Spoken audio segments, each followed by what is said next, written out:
Amigas y amigos, un domingo más seguimos en este corto teológico de teología fundamental. En las dos últimas sesiones nos centramos en la eclesiología fundamental y en la última sesión la mariología al interior de esa eclesiología, que es como el Vaticano II quiso tratar el tema de la mariología, no haciéndole una constitución propia, sino al interior de la eclesiología, en su último capítulo, el capítulo 8 dedicado a la mariología, ¿no?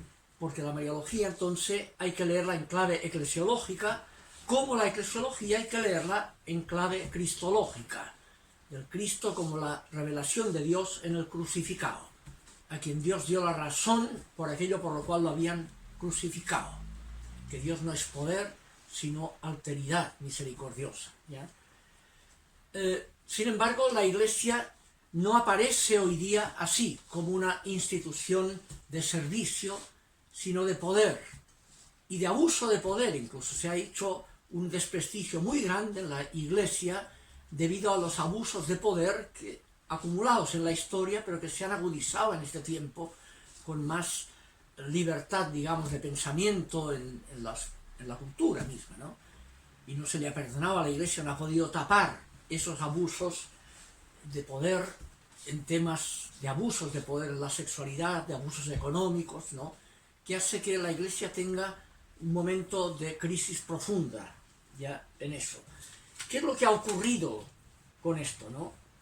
En los comienzos de la Iglesia, al morir Jesús y sobrevivir por la experiencia del resucitado, la Iglesia fue una comunidad de servicio, tanto que no cuadraba con la institución de poder y vivió 300 años perseguida, porque no era funcional a los intereses de poder, no servía para sacralizar poderes, ¿no? Sino que llamaba a un cambio de criterio, a dejar como criterio que lo que vale es el poder, sino que lo que vale es el servicio, la alteridad servicial, ¿ya? Y eso produjo las grandes persecuciones de Nerón en los años 60, luego de Decio, el tercer siglo, y Diocleciano, sobre todo el siglo IV al comienzo, hasta que vino el período de Constantino y después de Teodosio, en que se cambió de rumbo por parte del imperio, pero por la razón, aunque se ha mitificado, una razón de conveniencia política. Llegó un momento que el imperio, en lugar de perseguir, la fuerza que tenía esas comunidades era tal que se vio que podía utilizar esa fuerza al servicio de los intereses del poder imperial, y introdujo la ambigüedad en la Iglesia, ¿no? Al convertirla, sobre todo en el año 380, con el decreto de Teodosio, el decreto de Tesalónica, se llama, ¿no? El año 380, convirtió la Iglesia en la religión oficial del Imperio Romano,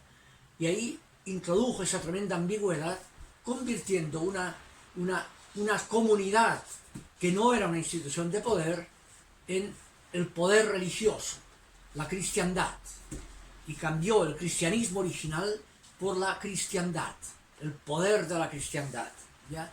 Con brazo político y militar a su favor, incluso el papado haciendo actividades de tipo militar que duró durante toda la Edad Media posteriormente, ¿no? Hubo reacciones frente a eso, vueltas al cristianismo, al comienzo del monaquismo en el siglo IV mismo, ¿no? Los monjes a vivir las bienaventuranzas del desierto, Francisco de Asís, por ejemplo, y otros casos, ¿no? Incluso el primer Lutero, de volver al Evangelio original, superando esa instancia, hasta que también la tradición luterana después pudo echarse a perder cuando las tradiciones evangélicas se convierten en instituciones de poder y en teologías de la prosperidad, echando a perder su fidelidad al Evangelio, que es su punto de partida, el primer Lutero, ¿no?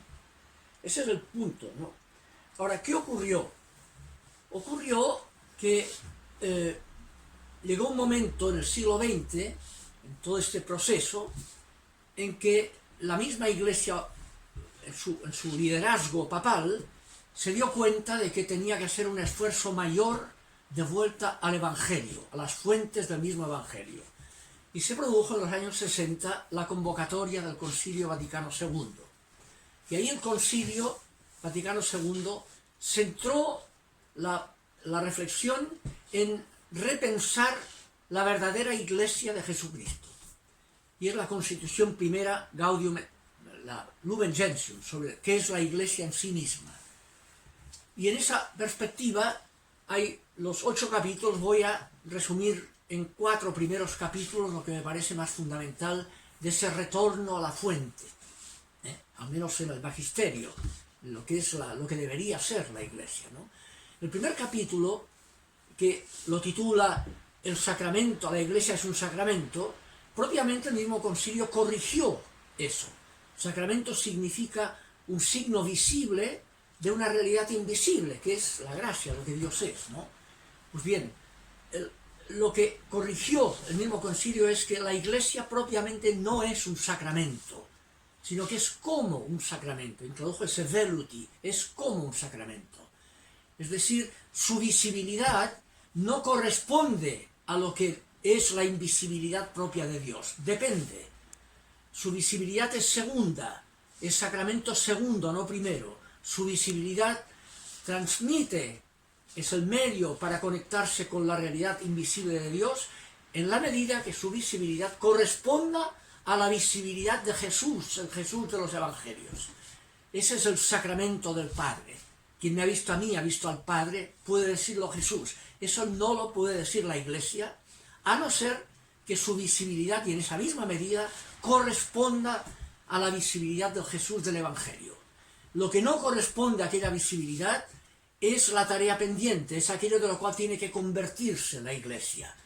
Y es un llamado a la conversión histórica de la Iglesia, a la luz de la visibilidad del Jesús histórico. Es el primer capítulo de Lumen Gentium. La Iglesia es como un sacramento. Remite a la visibilidad de Jesús, ¿ya? Es la Iglesia de Jesucristo, ¿ya? El segundo capítulo, fiel a esto, dirá: el Jesús del Evangelio quería una comunidad de servicio, no de poder. La exusía de que hemos hablado, ¿no? Es autoridad servicial, no es poder, Jesús. Y el espíritu que lo anima suscita servicio, no poder. Autoridad servicial. Ese es el mandato para la Iglesia.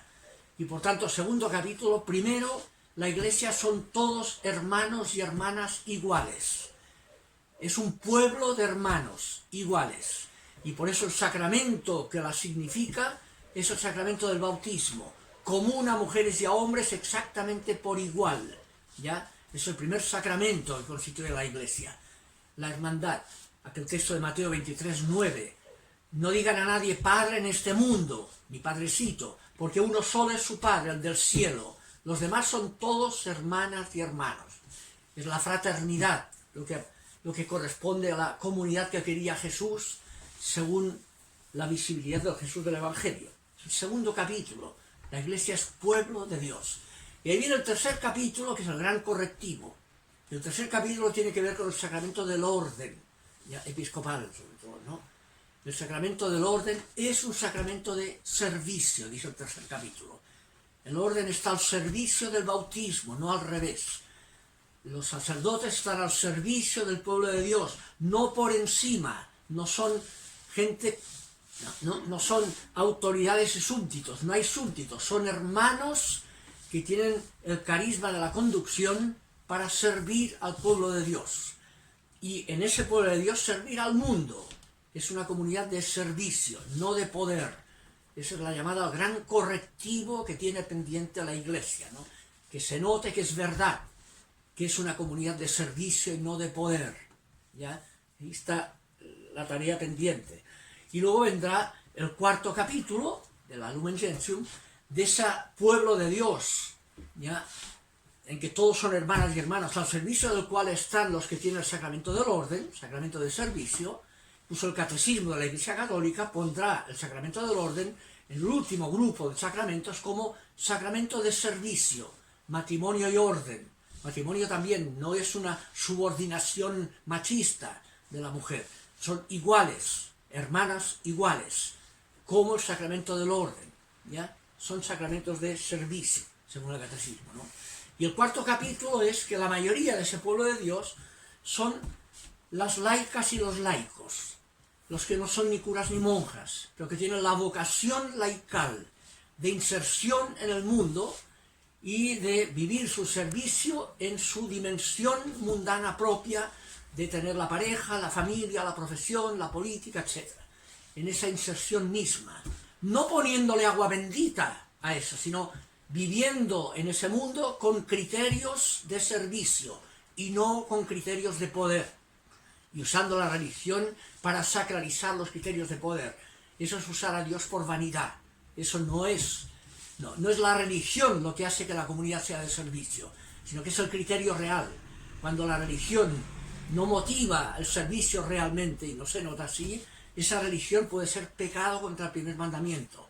Usar a Dios por vanidad, sacralizar intereses incluso de guerras, bendiciendo tanques, ¿no?